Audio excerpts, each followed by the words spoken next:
Assalamualaikum warahmatullahi wabarakatuh.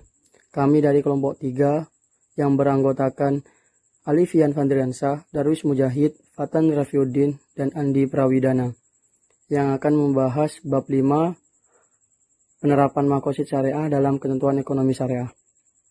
A. Makosid ammah, makosid umum, ketentuan ekonomi syariah. 1. Setiap kesepakatan harus jelas. Kesepakatan bisnis harus jelas diketahui oleh para pihak agar tidak menimbulkan perselisihan di antara mereka. Untuk mencapai target ini, syariat Islam memberlakukan ketentuan tausik, pengikatan dalam akad muamalah maliyah seperti ketentuan bahwa setiap transaksi harus tercatat kitabah, disaksikan, isyad, dan boleh bergaransi. 2. Setiap kesepakatan bisnis harus adil. Di antara prinsip adil yang diberlakukan dalam bisnis adalah kewajiban pelaku akad untuk menunaikan hak dan kewajibannya seperti menginvestasikannya dengan cara-cara yang baik dan profesional, menyalurkannya dengan cara yang halal dan menunaikannya kewajiban hak hartanya. 3. Komitmen dengan kesepakatan. Allah SWT berfirman, "Hai orang-orang yang beriman, penuhilah akad-akad itu." Surah Al-Maidah ayat 1. Ayat ini menegaskan tentang kewajiban memenuhi setiap kesepakatan dalam akad, termasuk akad-akad bisnis, karena setiap akad berisi hak dan kewajiban setiap peserta akad. Dan setiap kesepakatan bisnis akan berhasil itu ditentukan oleh komitmen peserta akad dan memenuhi setiap kesepakatan akad. 4. Melindungi hak kepemilikan. Para ulama telah sepakat bahwa mengambil harta orang lain dengan cara yang batil itu diharamkan. Oleh karena itu, Allah SWT memberikan hukuman atas setiap kejahatan terhadap harta, ta'addi ala amwal. 5. Ketentuan akad-akad syariah. Dalam teori akad-akad perpindahan hak milik tamlikat itu ada 5 tujuan. Makosid syariah dalam ketentuan sah dan tidak sah akad tersebut.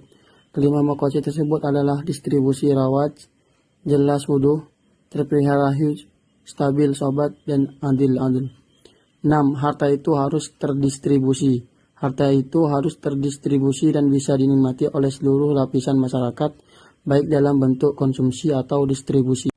7. Kewajiban bekerja dan memproduksi.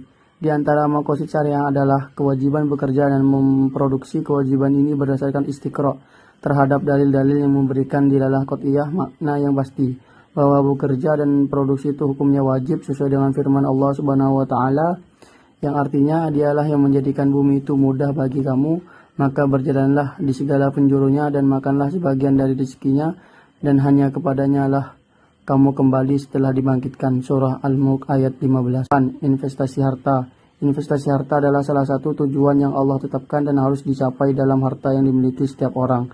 9. Investasi dengan akad mudharabah. A. Jika seseorang memiliki kelebihan harta dan memiliki kemampuan untuk mengelolanya, maka ia harus bekerja dan mengelolanya sendiri, dan jika usaha berhasil, maka seluruh keuntungan menjadi haknya. B. Jika seseorang yang memiliki harta tetapi tidak mampu atau tidak memiliki kemampuan dalam mengelolanya sendiri, maka ia harus menyerahkan kepada pihak lain untuk mengelolanya. 10. Al-kharaj bi-ad-daman. Keseimbangan antara keuntungan dan risiko.